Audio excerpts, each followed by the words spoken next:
وإن ربي وحدات وذا تغنيني إساقا ودود عن تشيغا لا وذاقيني إساقا وحودون يبا عيدي لواستيني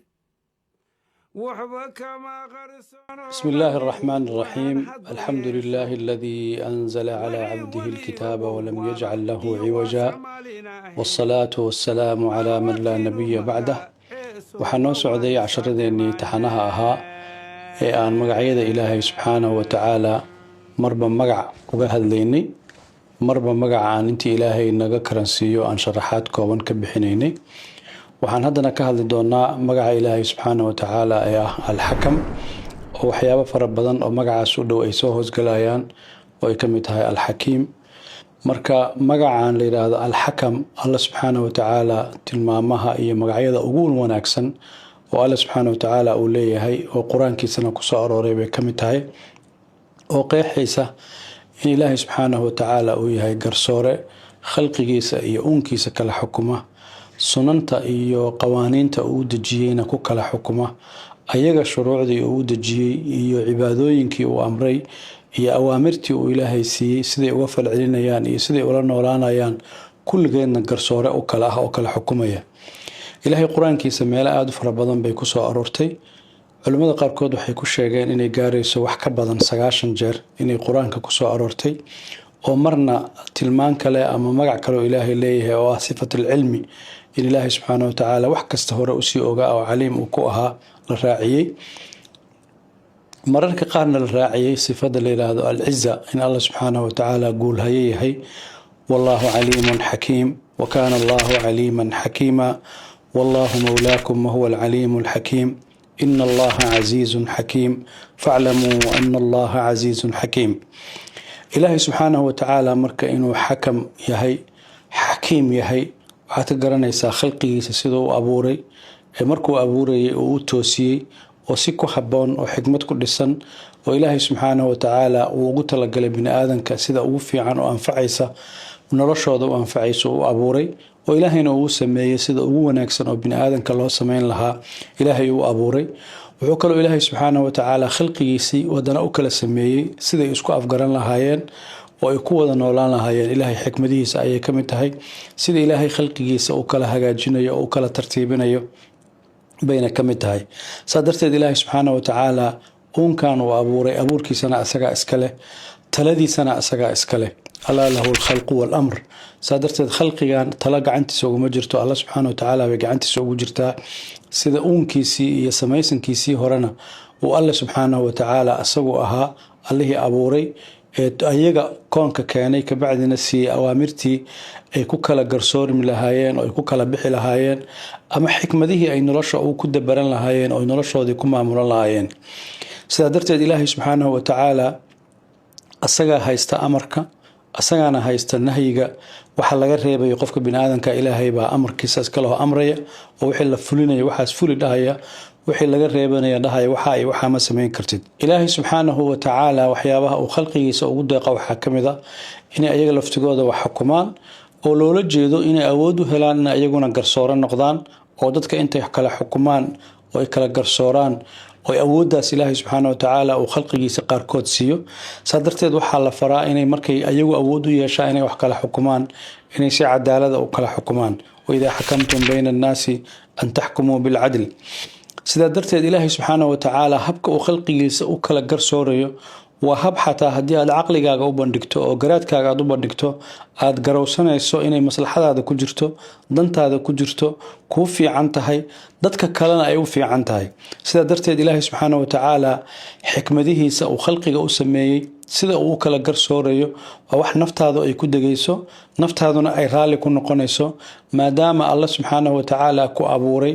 asaga uu koonka ku keenay asaga uu cilmi hore ku leeyahay khibrad horena uu ku leeyahay allana uu yahay khabiir alla uu yahay caliim sida darteed asaga sheegi kara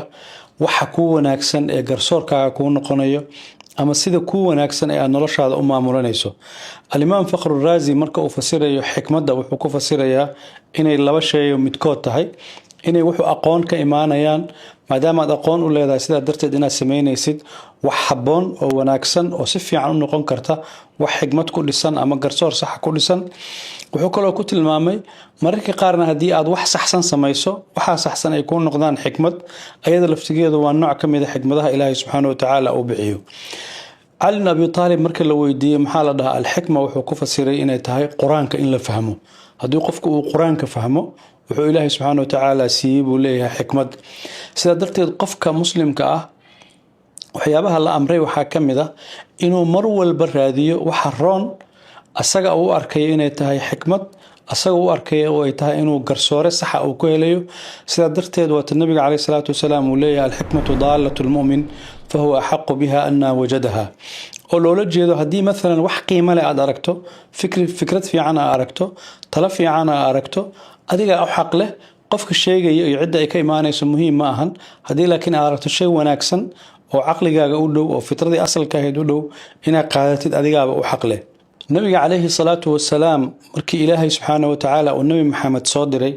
waxyaabihii annaga ilaahay noogu gallad sheegtay waxaa ka mid ahayd inuuna baraayo xikmadda. waxyaabaha uu khalqigiisa ummadda nabi maxamed calayhi salaatu wasalaam loogu keenay inuu baro waxaa ka mid ah inuu mu'miniinta يعني لوغو سو ساري لقد من الله على المؤمنين إذ بعث فيهم رسولا من أنفسهم يتلو عليهم آياته ويزكيهم ويعلمهم الكتاب والحكمة. culamadu marka waxay yiraahdeen alxikma waxa loola jeedaa quraanka, yani kitaabkiina uu baraya, quraankiina uu baraya, xikmadaha waxyaabaha nabi maxamed calayhi salaatu wasalaam uu soo saaray bay kamid tahay. sida darteed xataa quraanka waxaa jira inuu ilaahay subxaanahu watacaala dhahayo wadkurna maa yutla fii buyuutikunna min aayaati illaahi walxikma. culamada muslimiintu waxay yiraahdeen xikmadda marka ay quraanka ku soo arooreysay ama ay ku soo imaanaysay wax toosan oo saxsan oo dhan markay quraanka ku soo arooreysay ilaa dhowr nooc bay ugu soo aroortay ayadoo macnayaal kala duwan wadato. macnaha koowaad ay wadatay wuxuu ahaa in loola jeedo quraanka wacdigiisa in lagu tilmaamay xikmad. wamaa anzala calaykum min alkitaabi walxikma wa anzala calayka alkitaaba walxikma. mararka qaar waxay ku timaadaa waxa la yiraahdo faham, inaad waxa fahamto,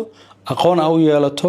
garaadka aad u leedahay iyo dhuuxidda aad dhuuxayso macnaha meesha ka soo baxaya laftigeedana waxaa lagu magacaabaa xikmad. oo waatii la yiri wa aataynaahu alxukma sabiya walaqad aataynaa luqmaana alxikma. mararka qaar xikmadda waxaa quraanka ay ugu soo aroortay ayadoo la macno ah in nebinimada la siiyey oo nebinimada laftigeeda lagu tilmaamay inay tahay xikmad. faqad aataynaa aala ibraahiima alkitaaba walxikma. nabi daa'uud waxyaabaha lagu sheegay waxaa ka mid ah aataynaahu alxikmata wa fasla alkhitaab. xikmaddu marka waxay ka mid tahay waxyaabaha ilaahay subxaanahu watacaala uu siiyey oo ah mar walba inaad heshid wax toosan oo cadaalad ah oo garsoor ah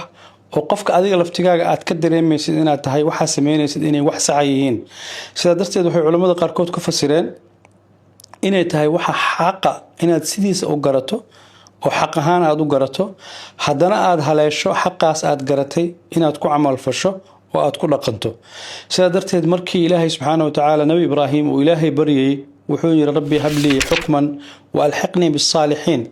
yani